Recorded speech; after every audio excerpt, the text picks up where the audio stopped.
उधर उत्तर प्रदेश सरकार में अल्पसंख्यक कल्याण मंत्री दानिश आजाद अंसारी ने वक्फ संशोधन बिल को मुस्लिम समुदाय के लिए हितकारी बताया है। उनसे बात की हमारी संवाददाता रिंकी उपाध्याय ने।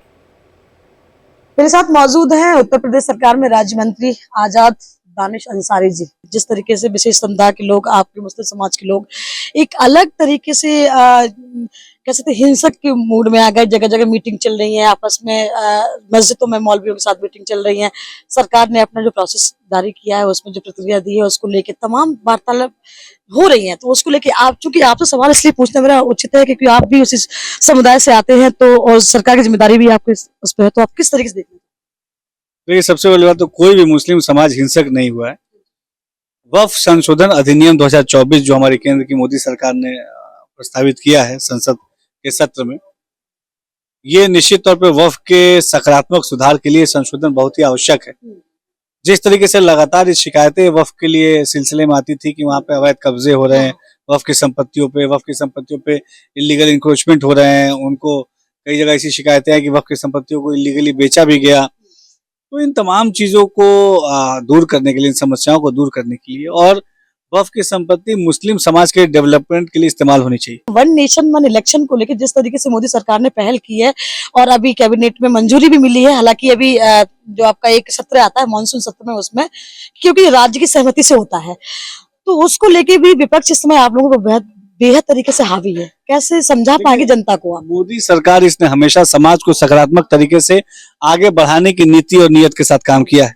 वन नेशन वन इलेक्शन जो मोदी सरकार का ये जो फैसला है, बहुत ही स्वागत योग्य फैसला है। देखिए, जिस तरीके से देश की एनर्जी, देश का पैसा, वन नेशन वन इलेक्शन होने से हमारी बहुत सारी एनर्जी, बहुत सारा पैसा ये बचेगा। एक साथ इलेक्शन होंगे तो डेवलपमेंट की चीजें भी और अच्छे से होंगी। हमारे जो अलग अलग समय पे जो चुनाव होते हैं, इससे जो हमारा बहुत सारी एनर्जी और बहुत सारा पैसा ये वेस्ट जाता है, ये बहुत सारा एनर्जी हमारी वेस्ट जाती है। तो इन तमाम चीजों को देखते हुए मोदी सरकार का जो वन नेशन वन इलेक्शन का जो फैसला है, जो कैबिनेट में पास हुआ है, ये बहुत ही स्वागत योग्य विषय है। और विधानसभा के भी, लोकसभा के चुनाव एक साथ हुए, सड़सठ तक लगातार होते रहे, लेकिन आज वही लोग एकदम से आड़े खड़े हैं। उनका मकसद है, वही कह रहे हैं कि सरकार चाहती है कि हमारा ही राज रहे, हम लॉन्ग लाइफ तक रहे, हम जाना ही चाहते हैं, इसलिए ऐसे बिल को पास कराना चाहते हैं, इसलिए ऐसा नियम लाना चाहते हैं।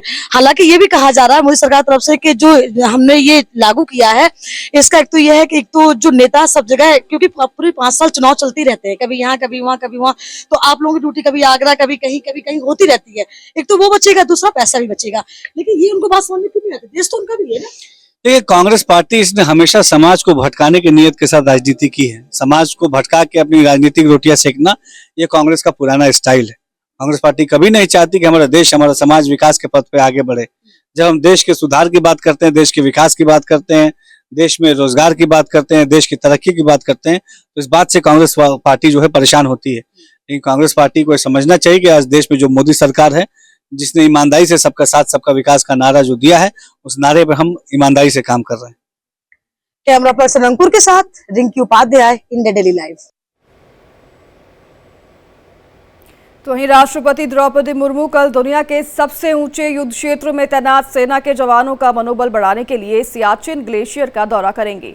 थोइस में उतरने के बाद वे सीधे सियाचिन ग्लेशियर के ऊपर से उड़ान भरेंगी। बाद में राष्ट्रपति मुर्मू बेस कैंप पर उतरेंगी, जहां वे सैनिकों और अधिकारियों को संबोधित करेंगी। बताया जा रहा है कि सैनिकों के साथ महामहिम का करीब 1 घंटे तक बिताने का कार्यक्रम है।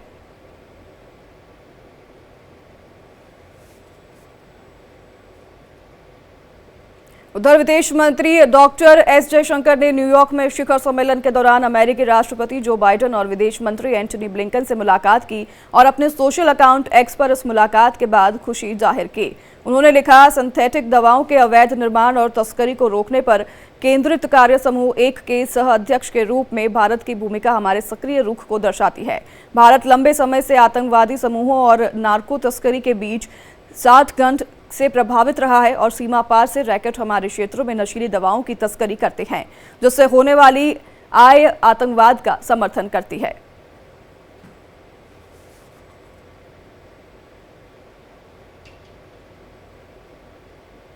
तो फिलहाल राम राम इंडिया में मेरे साथ बस इतना ही। देश और दुनिया की खबरों के लिए बने रहिए इंडिया डेली के साथ। नमस्कार।